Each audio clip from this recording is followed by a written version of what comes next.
Entreprise apprenante, et si vous en étiez une sans le savoir? La question que nous nous posons collectivement aujourd'hui, c'est celle-ci. À l'heure où nous vivons d'intenses transformations au niveau des services learning et développement. Et donc, avant de répondre à cette question, d'une part, je vais vous dire bonjour.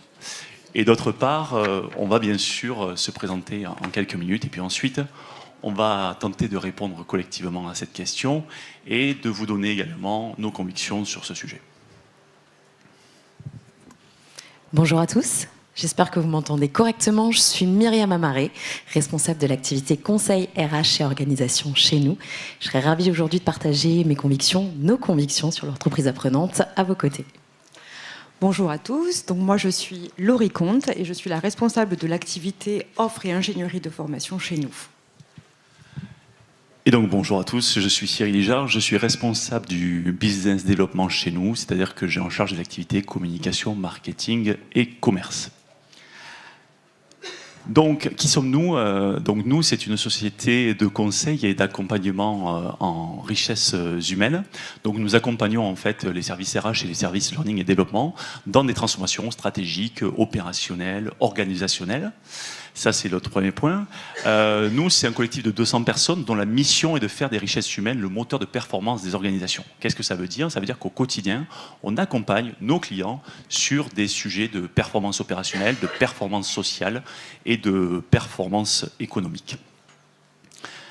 Alors, pour revenir sur ce sujet des organisations apprenantes, ça fait une année que l'on explore de manière très profonde ce sujet, avec bien sûr toute la littérature qui est autour de ce sujet. On a également lancé un podcast sur ce sujet où on va explorer et on va questionner le marché. Et on a lancé une hypothèse que l'on questionne et que l'on re-questionne, qui est celle-ci, qui est: les entreprises les plus performantes seraient-elles celles qui bâtissent la capacité d'apprendre plus vite que la concurrence? Et ça, pour nous, c'est quelque chose qui nous guide et qui nous a permis aussi de continuer à forger une conviction. Et notre conviction, c'est que, à l'ère finalement de grandes transformations qui arrivent, puisque dans la transformation digitale, on va avoir une nouvelle vague avec, vous savez, l'intelligence artificielle, le big data, l'informatique quantique, le Web 3, toutes ces technologies, j'en passe comme l'Internet des objets, toutes ces technologies qui vont encore bouleverser dans les 10 prochaines années les métiers et nos organisations. Nous, on a une forte conviction, c'est que demain sera humain. Et que c'est la capacité finalement des humains à travailler et à apprendre ensemble qui forgera finalement la performance de l'organisation. Et donc, c'est ce que l'on va voir dans les prochaines minutes. Avant ça, premier point, on a lancé récemment une étude avec un média qui s'appelle MyRHline, qui vient évaluer finalement la maturité des organisations sur cette thématique de l'organisation apprenante. Donc on va vous partager déjà quelques premiers résultats de cette étude. Donc c'est une étude qui est encore en cours. Vous pourrez, et je vous y invite à aller bien sûr y répondre pour pouvoir enrichir finalement ces résultats que nous diffuserons dans quelques semaines auprès bien sûr de l'ensemble des parties prenantes intéressées. Et puis, bien sûr, vous savez qu'à YouSpring, vous pouvez interagir avec vos smartphones. Donc, bien sûr, on va vous poser un certain nombre de questions et on va commencer très rapidement. Et donc, on vous invite bien sûr à pouvoir répondre, interagir. Et on va aussi vous inviter sur certaines questions, si certains souhaitent prendre la parole, à venir partager leurs expériences, parce que ça fait partie aussi du format. Une organisation apprenante, c'est pas seulement 3 personnes qui diffusent, c'est l'ensemble qui est capable de partager une richesse collective. Alors, la première question que vous devez voir apparaître sur votre smartphone, pour celles et ceux qui sont connectés, est-ce que c'est bon au niveau des problèmes techniques smartphone? Vous savez sur quelle appli vous avez eu le QR code? C'est bon? Non? Oui? Ok. Ouais, je veux bien, Alice, merci. On va faire un petit switch sur le QR code, comme ça tout le monde va pouvoir se connecter.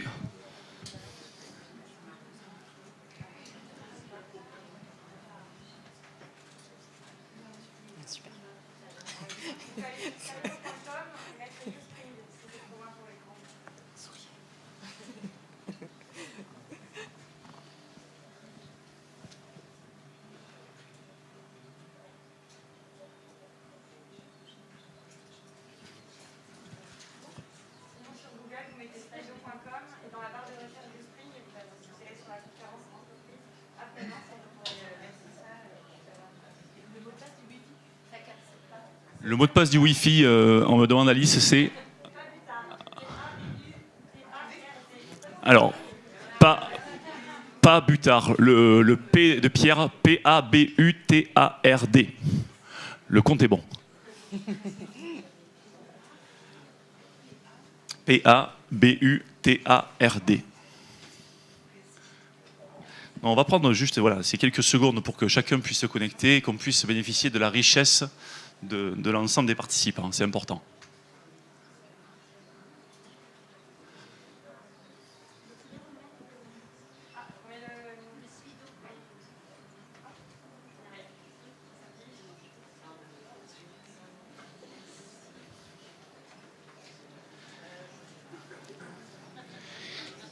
Certains ont déjà répondu à la question, c'est bon.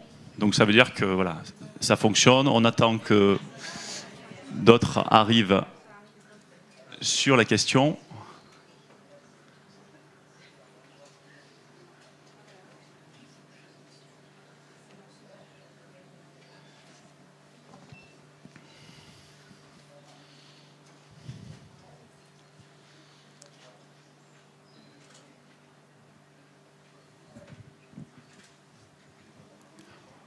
On peut essayer de faire apparaître les résultats.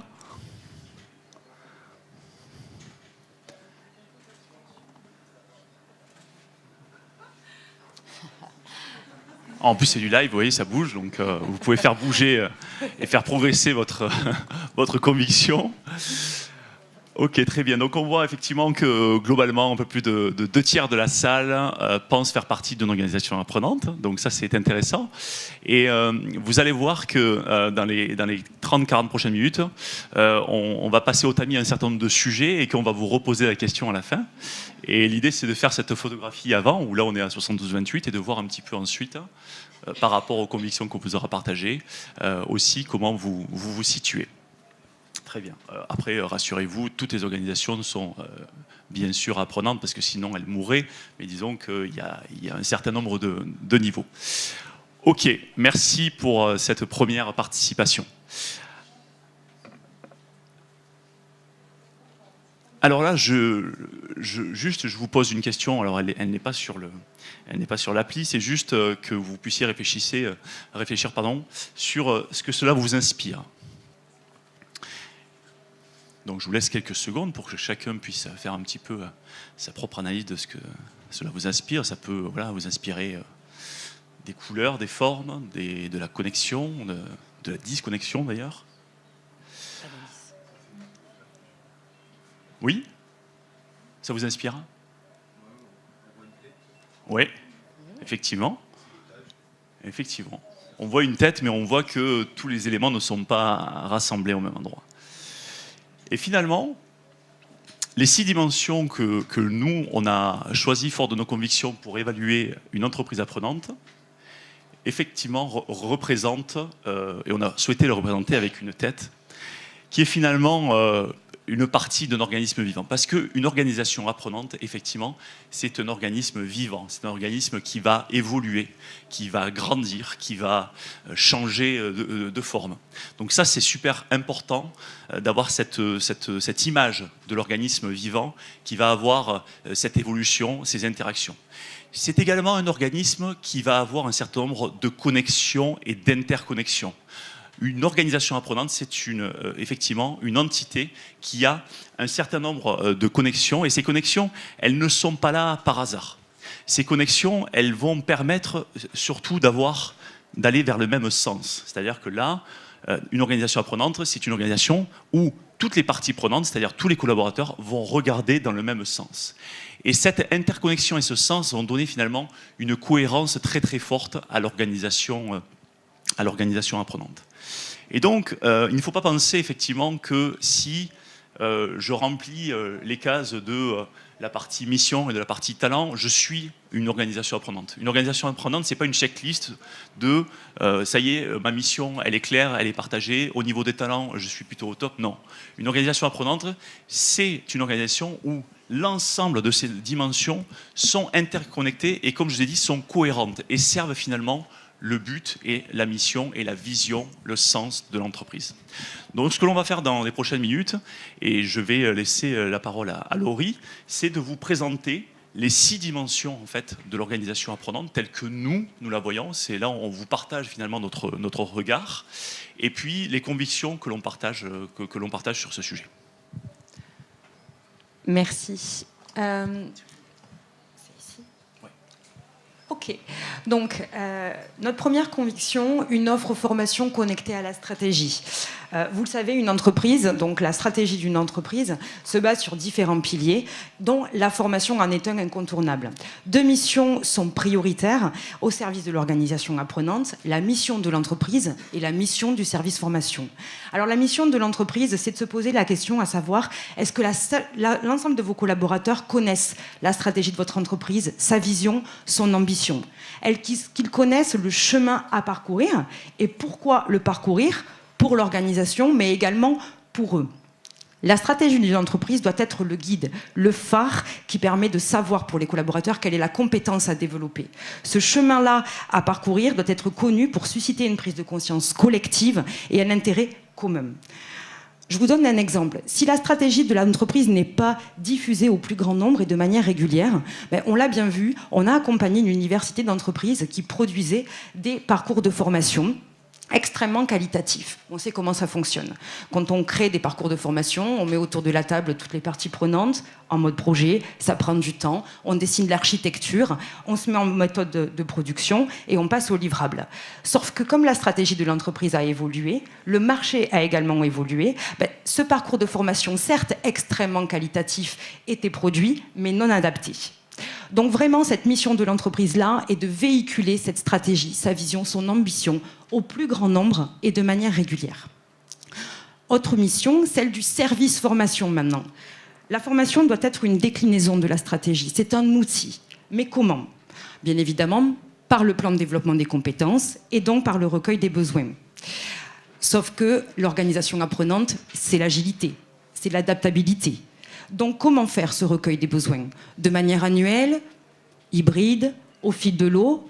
L'idée, c'est surtout de pouvoir rester agile et donner l'opportunité aux collaborateurs de développer la bonne compétence au bon moment.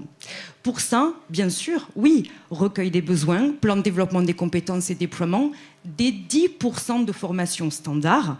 Mais pour le reste, le service formation doit changer de posture, doit changer de paradigme et mettre à disposition des collaborateurs une offre formation beaucoup plus concrète, beaucoup plus appuyée, beaucoup plus collée aux réalités du métier, du terrain.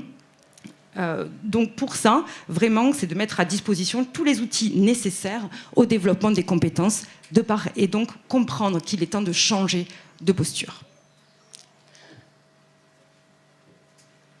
Hop. Notre deuxième conviction, si j'arrive à vous l'afficher, hop, elle porte sur les talents et sur les compétences. On souhaite tous trouver ce fameux juste équilibre de quelles sont les compétences à faire entrer dans mon organisation, plutôt à faire sortir, voire à faire développer. Nous, notre conviction, elle se base sur le fait que pour être une organisation apprenante, la première chose à faire, c'est vraiment essayer de se recentrer sur ce qui se passe au sein même de votre organisation, plutôt que d'avoir ce fameux réflexe d'aller chercher la compétence en externe. Alors pourquoi ? Pour plusieurs raisons. Parce que quand c'est processé, quand c'est outillé, déjà souvent c'est bien plus simple, c'est beaucoup moins coûteux. Et dans un contexte actuel de la guerre des talents, ça semble opportun. Pour ça, on propose, la première des choses, c'est d'avoir une cartographie des compétences fines. Alors vous allez me dire, oui, ça semble logique, sauf que selon notre étude, plus de 66% des entreprises ont pour ambition de le faire, mais ne l'ont pas forcément fait. Alors que ça permet de comprendre où sont les compétences, qui obtient ces compétences, est-ce qu'elles sont activées, quelles sont les compétences en tension, pénuriques, utiles aujourd'hui, mais inutiles demain. Ça permet donc d'avoir vraiment cette vision et puis, grâce à ça, de pouvoir analyser l'organisation par le prisme de la compétence et de retirer vraiment un maximum de choses du capital humain et de permettre véritablement de mettre tout ça au service de la performance d'une entreprise. Alors après, vous me direz, certaines compétences, on sait qu'on en a besoin aujourd'hui, mais on va avoir besoin de quelles compétences demain? On sait que plus de la moitié des métiers ne sont pas connus, la moitié des métiers de 2030 ne sont pas connus aujourd'hui. Donc par conséquent, ok, super, on anticipe, mais on anticipe quoi? Pour anticiper, là, il va falloir accompagner les collaborateurs d'une autre manière. Et la clé de cette adaptabilité, ce sont les soft skills. Les soft skills qui vont permettre aux collaborateurs de se poser les bonnes questions, de savoir s'adapter, de pouvoir appréhender facilement le changement.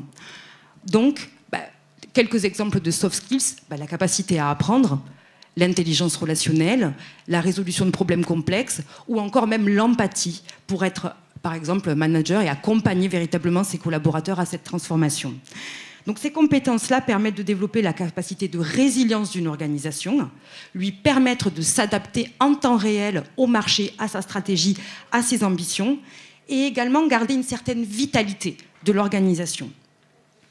Sur cette partie soft skills, j'aurais une question à vous poser. Donc, hop, à vos smartphones. Donc, diriez-vous que les soft skills font partie des compétences stratégiques de vos collaborateurs aujourd'hui ?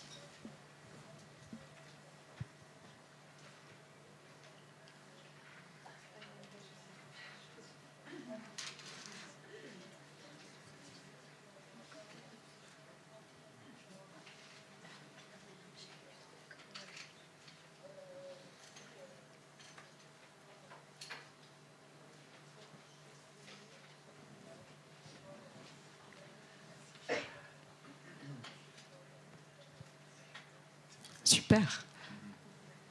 Ok, plutôt d'accord. Certains ne sont pas du tout d'accord. Quand même. Ok.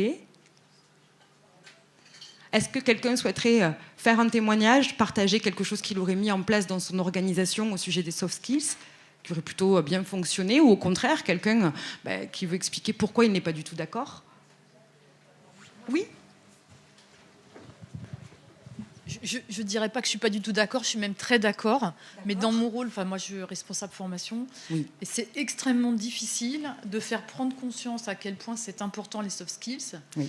Et de les évaluer finement dans les entretiens annuels, etc. Donc en fait, la difficulté, c'est pas d'être convaincu de l'intérêt, c'est de faire partager cet intérêt et une évaluation qui soit... juste et honnête, objective, à travers les entretiens. Moi, je crois que la difficulté, elle est là-dessus, pas vraiment sur la conviction de l'utilité ou pas. Oui. Voilà, c'est ça. Très bien, merci. La suite des convictions va permettre aussi d'éclaircir certains points, donc c'est parfait. Très bien, merci beaucoup. Je vais donc laisser maintenant la main à Myriam sur la suite.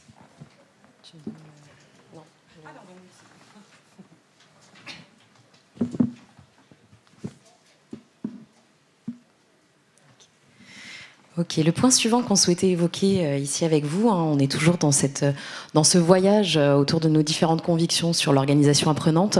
Aujourd'hui, on partage avec vous aussi une conviction relative aux outils et aux méthodes. Quand on parle souvent de formation, on va parler de méthodologie, de méthodes pédagogiques, d'une grande diversité, du digital. D'accord, mais comment on va plus loin que ça? Comment on avance vers une organisation apprenante? Parce que comme on vous le disait avant, l'idée n'est pas de cocher toutes les cases, de proposer une grande diversité de choses qui sont peut-être pas mises en cohérence les unes avec les autres, mais bien d'avoir une approche presque organique du développement de la connaissance. Concernant les outils et les méthodes, les convictions que l'on porte sont relatives vraiment au fait de développer des choses toujours plus customisées dans différentes dimensions. La première, c'est celle du collaborateur. Ça veut dire quoi? Développer des parcours, des offres qui sont de plus en plus centrées sur l'individu, sur les besoins, les compétences et l'expérience d'apprentissage des collaborateurs. Ça ne veut plus dire uniquement faire un recueil des besoins, identifier des cibles des besoins, mais aller vraiment jusqu'à l'échelle du collaborateur, de ses besoins de compétences. Qu'est-ce qui facilite et qu'est-ce qui accélère cette dimension aujourd'hui dans les organisations apprenantes que l'on peut observer? C'est le digital.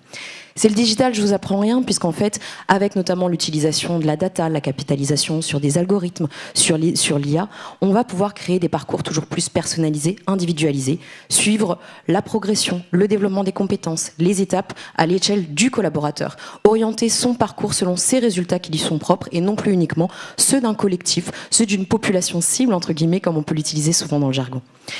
Le deuxième volet, je vous en ai parlé, c'est le volet expérientiel. Dans une organisation apprenante, on va s'intéresser beaucoup, bien évidemment, aux compétences, mais aussi à l'expérience d'apprentissage. On a une emphase beaucoup plus forte sur le parcours, sur l'expérience du collaborateur dans son apprentissage, et on y reviendra tout à l'heure, parce qu'on aura une emphase beaucoup plus forte sur donner envie, sur le goût du savoir, sur le fait de monter en compétences, et en fait d'en avoir envie, d'y trouver du sens. La deuxième conviction que je voudrais vous partager ici en termes de customisation, on a parlé de l'individu, de cette accélération via le digital. Le deuxième volet, c'est celui lié à la customisation au niveau de l'entreprise.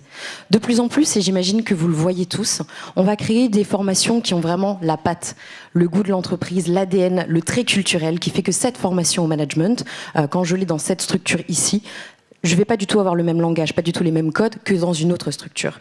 Ça passe beaucoup en fait par le fait de mettre en place notamment des communautés de formateurs en interne. Vous le verrez, et je pense que vous êtes beaucoup peut-être déjà à le mettre en place. Les communautés de formateurs internes, c'est quelque chose qui est venu se mettre en place petit à petit dans les organisations, souvent de manière un petit peu de bric et de broc, de dire qui est-ce qui est volontaire, qui connaît un sujet, qui souhaite le partager. Ça se fait souvent un petit peu au début de manière informelle. Mais ces communautés de formateurs, elles permettent vraiment de transmettre les savoirs, et non pas uniquement les savoirs comportementaux. Quand on parle forcément de management, de soft, c'est plus simple. Mais quand on parle même de hard skills, apprendre le métier de la construction dans telle entreprise, une fois que ce sera fait avec un formateur interne, je vous ai pris un exemple très macro ici, mais quand c'est fait par un formateur interne qui va vous communiquer le geste métier, la manière d'apprendre, mais qui va vous le donner dans les codes métiers, les traits culturels, la manière de faire dans l'organisation dans laquelle ça s'incarne, on est beaucoup plus ici sur de la formation, comme je vous le disais, customisée, fait maison en fait, fait par et pour les collaborateurs de l'entreprise. Le corollaire qui vient donc de ce que je viens d'évoquer, c'est qu'on va être vraiment sur un repositionnement de l'organisation. L'organisation apprenante, c'est une organisation qui devient intrinsèquement productrice de savoir. Ça veut dire qu'on n'a plus un département formation qui pousse des savoirs, département L&D, RH, je sais que c'est pas le monopole nécessairement, qui va pousser les savoirs, développer des parcours, mais on va avoir ces partages, ces communautés de partage qui émergent et qui font de la production de savoir dans l'organisation. La dernière et la troisième de ces convictions liées à la customisation que je veux porter ici en termes d'outils et de méthodologie, c'est attrait aux modalités pédagogiques. Je vous disais avant, on peut démultiplier les modalités pédagogiques à l'envi. C'est pas ça pour nous qui est le trait marquant d'une organisation apprenante. Un des traits qui attire particulièrement notre attention est le développement de plus en plus fort de tout ce qui est justement à l'apprentissage entre pairs, le social learning, tout le développement des connaissances qui peut se faire au sein de l'organisation, qui diffuse, qui répartit, qui fait rayonner en fait l'apprentissage et la connaissance au sein des organisations. Par ailleurs, on a par exemple dans notre sondage 76% de nos répondants qui indiquent favoriser l'apprentissage entre pairs. On est vraiment sur des dynamiques qui font aujourd'hui peut-être partie du quotidien, mais qui, si on remonte à il y a encore quelques années, étaient vraiment un trait très marquant, puisqu'on n'était pas forcément dans cette dynamique de se dire apprendre entre pairs, c'est du vrai apprentissage, c'est de la vraie montée en compétences, c'était simplement de l'entraide. Pour nous, ça fait partie des traits marquants, ou en tout cas des facteurs différenciants d'une organisation apprenante. Donc je vais vous poser cette question simplement par rapport à ce que je viens d'évoquer ici. Aujourd'hui, est-ce que vous avez mis en place des communautés de formateurs internes ? On vient de l'évoquer, l'importance que ça peut avoir, en tout cas le trait marquant que ça représente pour nous.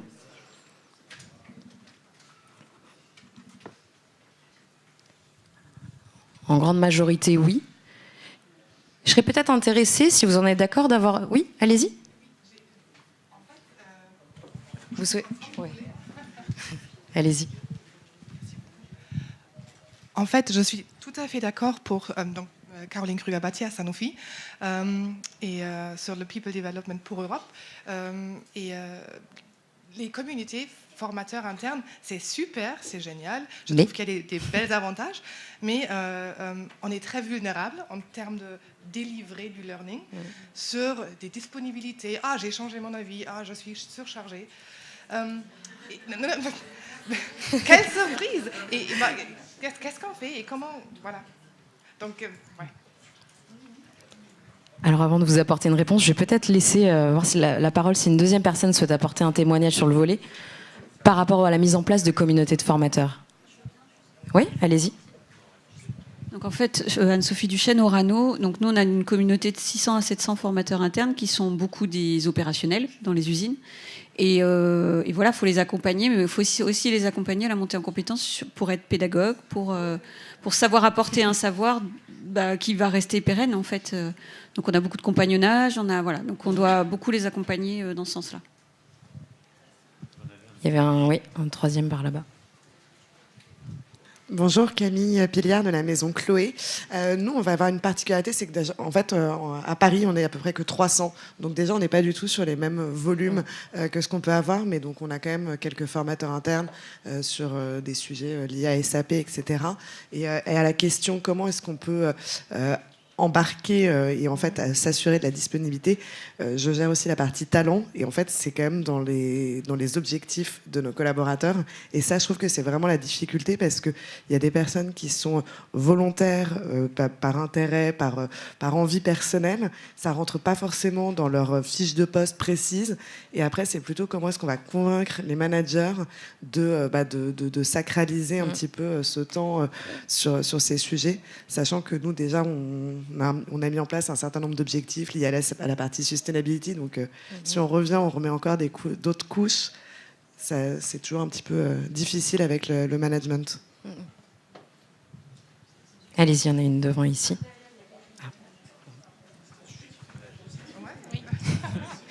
On est sur un sujet qui souvent génère beaucoup d'intérêt et qui, dans la mise en œuvre, justement, vos témoignages l'illustre, génère beaucoup plus de difficultés. Allez-y. Oui, Madame Lombard, ministère des Armées. C'est juste que savoir, c'est pas forcément savoir transmettre. Et voilà, ça pose aussi difficulté. Et on se rend compte que ça nécessite aussi finalement de former les futurs formateurs. Et là, ça commence à devenir un petit peu compliqué. Le sujet de la pédagogie dont vous parliez, effectivement. Oui. Justement, en fait, toutes les questions que vous posez à l'instant font écho à notre deuxième question, puisque très souvent, c'est un petit peu la partie intéressante, c'est que bien évidemment, on va demander aux entreprises, est-ce que vous avez mis en place des communautés de formateurs ? Ils vont nous dire oui, ou pas toujours, mais c'est une tendance qu'on note de plus en plus, même si pour le coup, on a quand même, nous, dans le sondage qu'on a pu faire, 60% des entreprises qui nous disent que non, ils ne l'ont pas encore mis en place. Pas pour l'instant, c'est pas forcément toujours qu'ils ne souhaitent pas le mettre en place. La question qui vient derrière, c'est justement, ok, vous les avez mis en place, mais comment vous les animez ? Comment est-ce que vous les accompagnez ? Et c'est là où on réside toute la difficulté, dans le sens où si on se base uniquement sur du volontariat, sur du vous aimez un sujet, vous avez envie de l'animer, oui, mais vous n'êtes pas formateur pour autant. Donc la question pour passer de on a des formateurs internes à on développe un système d'organisation apprenante basé notamment sur des communautés de formateurs internes, ça passe par une logique de processisation, je dirais presque, de l'animation, de la montée en compétences, de l'accompagnement. Je vais vous inviter juste là, sur ce volet-là, à faire votre choix ici sur le modèle d'animation des formateurs internes dans les communautés, si vous en avez mis en place. Alors par contre, on a plusieurs réponses, donc je pense qu'il y a une petite erreur d'affichage. Peut-être que c'est en libre. Est-ce que vous avez plusieurs choix qui s'affichent ? Non ? Question libre ? Oui, allez-y. Soyons libres. Soyons libres. La question, c'était comment les animez ou les formez-vous, les communautés de formateurs en interne ? Si vous le faites, si vous avez la possibilité de le faire. Alors normalement c'était un QCM, donc c'est les aléas du direct. On peut faire sans, c'est pas très grave.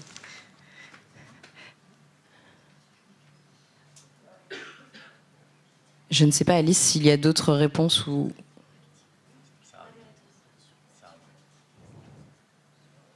Réunion régulière, formation certifiante, parcours de professionnalisation. On a un volet formation qui est très fort. Effectivement, la première étape, ici, vos témoignages, les formations régulières, les réunions, dynamique d'animation, réunions d'échange régulières sur les pratiques.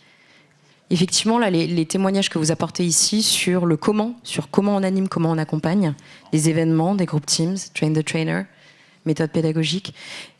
Effectivement, nous, les grands piliers qu'on retient sur l'animation, sur la formation, en premier volet, c'est la formation de formateurs. Ne pas négliger le volet que c'est pas parce qu'on est expert d'un sujet qu'on est en capacité de le transmettre. C'est madame, l'une d'entre vous qui le disait à l'instant. Se former à la pédagogie, se former à la capacité à transmettre, à développer des méthodes pédagogiques, c'est un élément fort. 47% des personnes interrogées, des DRH interrogés, établissent que la formation est un des leviers d'animation forts. C'est le premier. Le deuxième, bien évidemment, et vous l'avez souligné ici, c'est la dimension animation, communauté, création de rendez-vous, partage de pratiques. Comment est-ce que toi tu animes telle ou telle formation? Quels sont les outils que tu utilises? Souvent, ça se fait de manière très informelle, mais le but, c'est aussi petit à petit de fournir des outils. Former avec Mercury International, effectivement, des groupes privés sur LinkedIn, etc. Donc vous avez vraiment ici, je ne sais pas s'il y a quelqu'un qui a une expérience qui a particulièrement bien fonctionné ou à l'inverse, un retour d'expérience beaucoup plus difficile qu'il souhaite partager parmi nous avant qu'on passe à la suite. Oui ?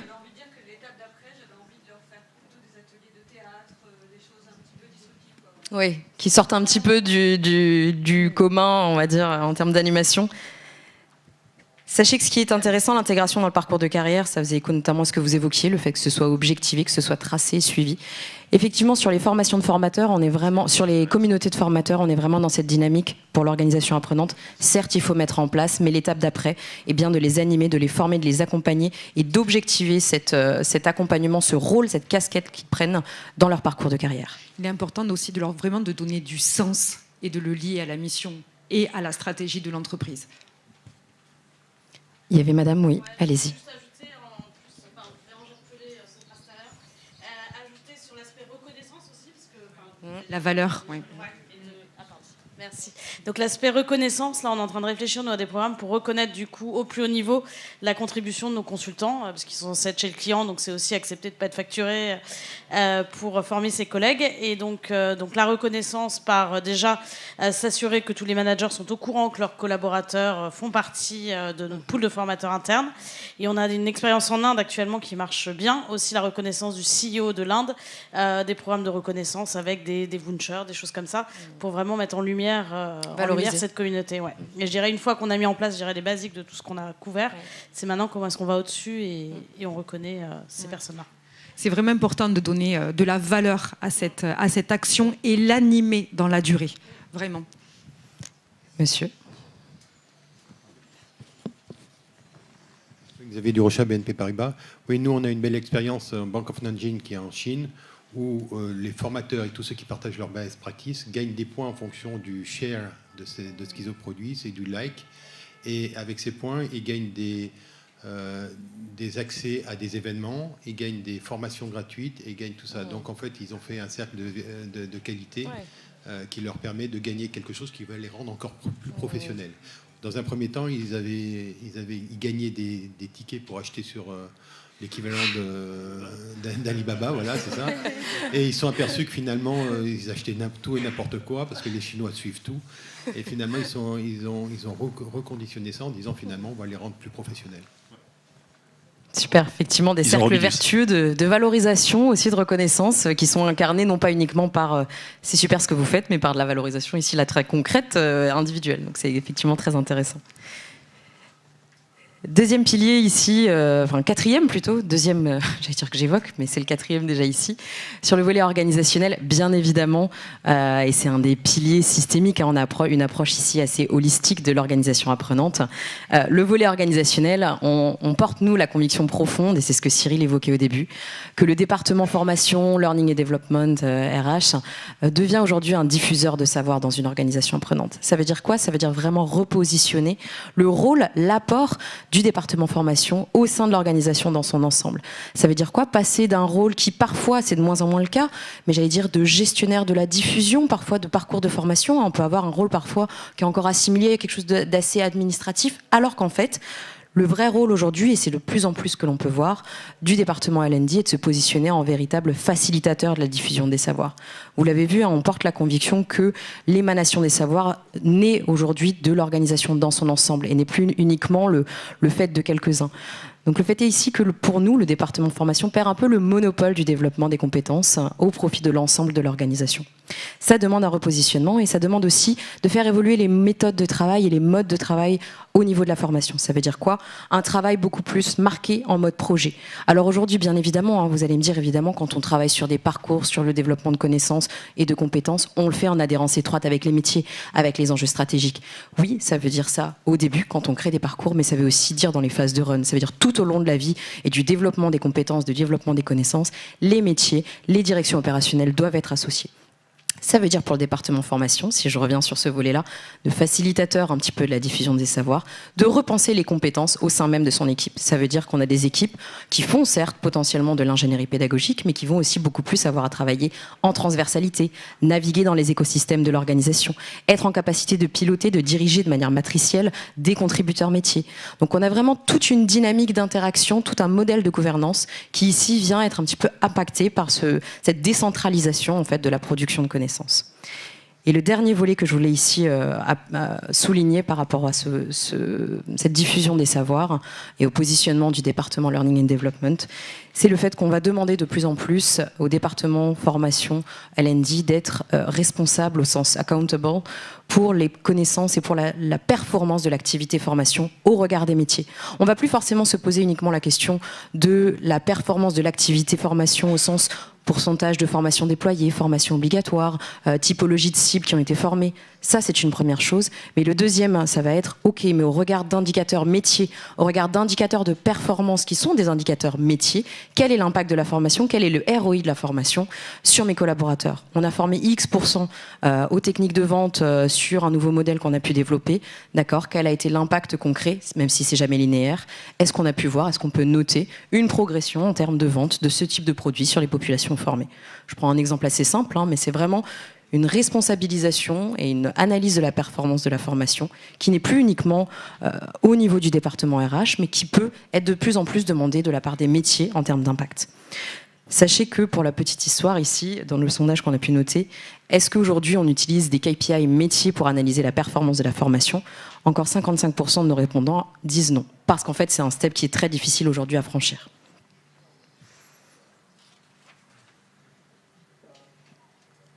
Et dernier volet, on va vous poser une petite question encore ici avant de passer à la suite, deux derniers piliers.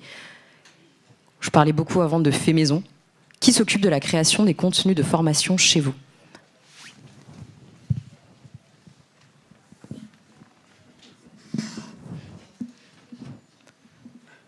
Ah oui, c'est assez marqué. Ah voilà, j'étais très surprise du résultat.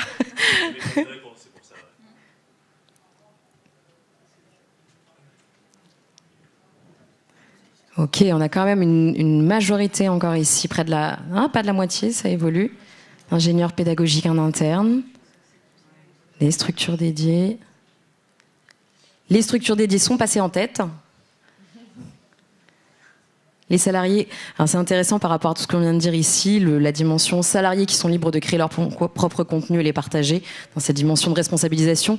Effectivement, c'est le step d'après, mais ça demeure encore marginal et ça nécessite d'être outillé. On y reviendra juste après. Enfin, ok, on voit en fait en majorité ici qu'on a des structures dédiées qui sont généralement, alors l'apanage surtout des organisations conséquentes, bien évidemment, qui ont la capacité de mettre en place ces types de dispositifs spécialisés sur des métiers, sur du leadership, sur des compétences transversales, qui produisent ces contenus. Ce qui est intéressant souvent, et ce que nous on a pu voir en l'occurrence, c'est qu'on a généralement des chiffres qui sont assez proches entre justement les directions opérationnelles, directions métiers, et les directions plutôt côté RH, et moins les structures dédiées. C'est intéressant, les résultats diffèrent un petit peu de ce que l'on a pu voir dans le sondage.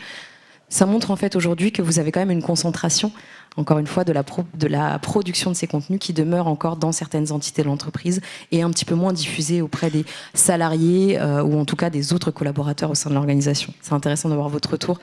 Est-ce qu'avant qu'on passe à la suite, peut-être l'un d'entre vous souhaite apporter un regard, un retour d'expérience sur justement la création de contenu ?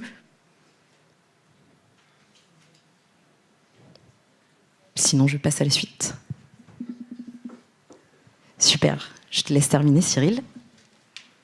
Merci. Alors, on va parler d'un sujet qui me tient à cœur, parce qu'avant de travailler dans dans la formation, je travaillais dans la communication et quand je suis arrivé dans ce monde, je me suis pas mal étonné du temps passé et de l'énergie qu'on met dans le savoir-faire, puisque les services formation usent beaucoup de temps et d'énergie à travailler sur le savoir-faire, et on l'a vu sur la dernière question, et trop peu au faire savoir. Trop peu au faire savoir parce qu'il y a d'ailleurs une belle étude de Headflex qui date de 2021 qui dit qu'il y a 1 salarié sur 2 qui s'estime mal informé par les possibilités de formation dans son entreprise. C'est-à-dire que globalement, vous avez 50% de votre population de collaborateurs qui ne savent pas exactement tout ce que vous pouvez faire pour eux. C'est juste dingue. C'est juste dingue parce que finalement, vous, avec vos équipes, vous êtes là en train de proposer des choses, vous êtes là en train de mettre en place, sauf qu'il manque le faire savoir. Il manque le marketing de la formation.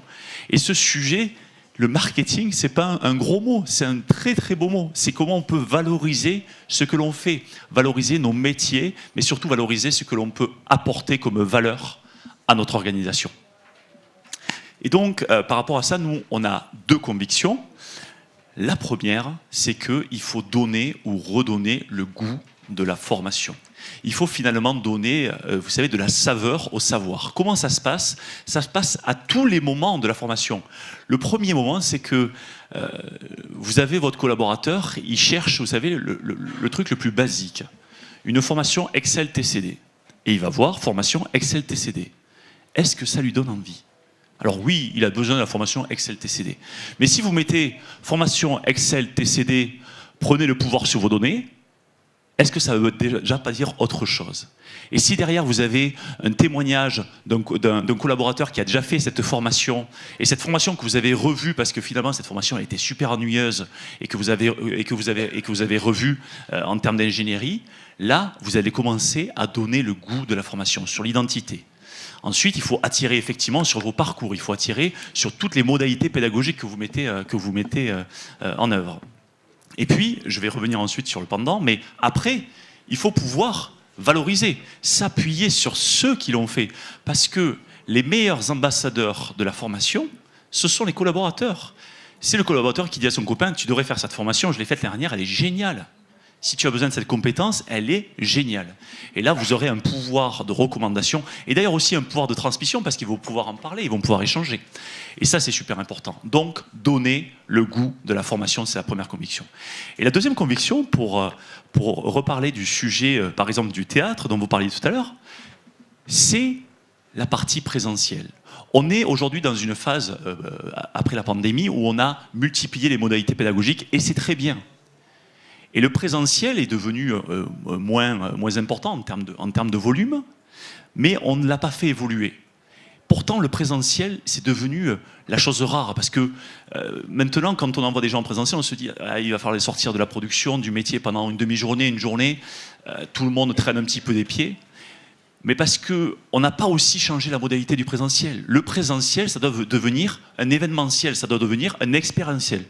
C'est-à-dire qu'il faut réenchanter finalement ce moment-là, il faut que les gens vivent des choses, il faut qu'ils vivent des émotions afin qu'elles soient totalement ancrées. Parce qu'in fine, ils se souviendront à la fois du moment, et comme ils se souviendront du moment, ils se souviendront aussi des compétences qu'ils ont acquises. Donc le présentiel, il reste ultra important, mais il ne faut pas l'envisager comme on l'envisageait dans une salle de classe il y a encore quelques années. Il faut encore une fois repenser et réenchanter le présentiel, surtout qu'on vient de vivre 2 ans où on ne pouvait pas se voir sans masque et on se touchait juste avec des visio Teams. Le présentiel est redevenu quelque chose de juste dingue et super important. D'ailleurs, on est super content d'être en présentiel aujourd'hui, vous n'imaginez pas. Sans masque. Donc, effectivement, le sujet de la communication est juste fondamental et les compétences d'ailleurs des services formation doivent évoluer vers des compétences de communication. Il y a d'ailleurs un certain nombre de groupes qui ont des compétences et des services formation interne et communication qui sont liés. La dernière conviction qu'on veut vous partager et qui fait aussi appel à certains sujets dont vous avez parlé tout à l'heure dans le public, notamment sur, vous savez, le manque de temps, le fait que les managers soient pas forcément ouverts à ce que le collaborateur soit formateur interne. Mais c'est une histoire finalement de culture. C'est une histoire de culture, et de culture de l'organisation et de culture apprenante. La culture de l'entreprise, c'est quoi? C'est finalement un partage de pratiques, un partage de rites, de rituels, de routines, qui se transmet, qui se diffuse de manière très organique, qui n'a pas besoin en fait d'être rédigé sur un mur. Ça devient tacite, et ça se transmet comme ça. Et la culture, c'est un élément ultra fondamental. Et la culture, ça ne se décrète pas, ça se vit. Et donc, pour mettre en place une culture, ça démarre par un point, c'est l'exemplarité de la gouvernance. Si la gouvernance, à un moment donné, dit « faites ce que je dis, ne faites pas ce que je fais », ça ne fonctionnera pas. Donc il y a une exemplarité qui est très très forte. La culture, ça part d'en haut. Par rapport à cette culture apprenante, 3 éléments fondamentaux qui permettent en fait de développer la culture apprenante et qui vous allez voir sont assez concrets. La première chose, pour développer une culture apprenante, il faut laisser aux collaborateurs le droit à l'erreur. Le droit à l'erreur, en France, ce n'est pas encore très très développé. Mais le droit à l'erreur, c'est ce qui permet d'expérimenter, c'est ce qui permet d'innover, et c'est ce qui permet finalement d'avancer. Le droit à l'erreur, vous savez, laisser erreur, c'est ce qu'on a tous fait, parce qu'à un moment donné, on était à 4 pattes, on s'est levé, on est tombé 100 fois, et un jour, on a réussi à marcher. C'est pareil en fait dans le monde de l'entreprise. Pour pouvoir trouver, pour pouvoir avancer, pour pouvoir trouver de nouvelles méthodes, pour pouvoir trouver de nouveaux outils, pour pouvoir trouver de nouvelles façons de faire, il faut laisser le droit à l'erreur. Et pour laisser le droit à l'erreur, et j'en viens au second sujet, c'est responsabiliser les gens. C'est avoir donné en fait la responsabilité et l'autonomie suffisante à chacun et que culturellement, ce soit acquis en fait. Et donc, il faut vraiment laisser chacun pouvoir avoir son périmètre, donner le sens à chacun afin qu'il puisse se développer, faire des erreurs et surtout gagner. Parce que finalement, en faisant des erreurs, c'est comme ça qu'on arrive à de grands succès. Et le dernier point, c'est le rôle crucial du manager. On en a un petit peu parlé. Le manager doit à la fois être un manager leader, c'est-à-dire celui qui donne le sens, celui qui donne la voix, le capitaine de l'équipe finalement, hein, celui qui fédère, celui qui rassemble. Et c'est aussi le manager ressource, c'est-à-dire celui qui supporte, celui qui accompagne, celui qui permet à chaque collaborateur de se réaliser, celui qui permet aux collaborateurs de devenir un formateur interne. Donc le rôle des managers est vraiment crucial. Donc in fine, la culture apprenante, comme vous l'avez bien compris, c'est vraiment développer ses rites, ses routines et ses pratiques, et notamment au niveau managérial, et que ce soit adoubé et surtout poussé par la partie gouvernance. Alors il nous reste que 1 minute 30, on me dit en régie, donc il y a un certain nombre de choses qu'on aurait voulu vous partager, mais on vous le donnera, c'est pas très très grave. On a une dernière question. Pensez-vous faire partie d'une organisation apprenante? Question totalement naïve, hein, posée de notre part.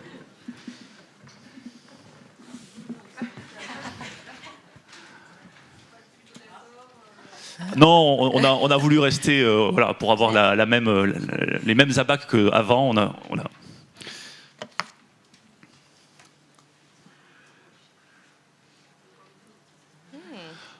Donc on voit que ça a bougé un petit peu, hein, mais c'est voilà, ça veut dire que vous vous reconnaissez plus ou moins dans ce que l'on a dit. Voilà, en tout cas, ce que l'on voulait partager avec vous aujourd'hui, c'est d'une part de vous dire que il n'y a pas d'une part des organisations apprenantes et d'autre part les autres. On va dire toutes les organisations sont plus ou moins apprenantes, mais qu'il y a des niveaux de maturité et que les convictions en fait que l'on vous partage aujourd'hui et donc sur ces 6 dimensions, ce sont pour nous celles qui permettent en fait de grandir et demain de devenir encore plus apprenants et de pouvoir développer finalement la capacité de l'entreprise à apprendre ensemble et donc à être meilleur que la concurrence, comme je vous le disais au début. Juste pour terminer, vous dire que, et je vais plutôt vous parler non pas de ce que l'on fait pour nos clients, mais de ce que l'on produit également, parce que vous voyez, on essaie à la fois de... Alors nous, on est une entreprise de ce qu'on appelle de doueurs, on est des gens qui faisons beaucoup pour le compte de nos clients, mais on prend aussi du temps pour à la fois écrire, pour réfléchir et pour écouter. On a un podcast qui s'appelle l'entreprise apprenante sur lequel on reçoit tous les 15 jours des personnes, des personnalités de la formation, de la tech, du développement des compétences. Donc je vous invite à aller l'écouter et si certains d'entre vous ont des éléments à partager, je vous invite vraiment à venir me voir parce que je suis toujours à la recherche d'invités. Ça c'est le premier point, c'est moi qui l'anime. On édite une newsletter formation qui est une newsletter où chaque 15 jours on traite d'un sujet de la formation et du développement des compétences, donc qui est lu par plusieurs milliers de personnes et qui, par le fond et par la forme, je vous laisserai la découvrir, est vraiment très singulière. Et puis effectivement on a un blog sur lequel encore une fois on partage un certain nombre de contenus. Donc vous voyez, on produit du contenu, c'est pas que le nôtre, c'est-à-dire qu'on va vraiment chercher sur le marché la compréhension des organisations qui sont des organisations, comme on a dit, vivantes et qui nous permettent de pouvoir vous proposer cet atelier aujourd'hui avec les convictions que l'on a à date et que l'on nourrit au fur et à mesure de nos échanges. Merci beaucoup. Merci.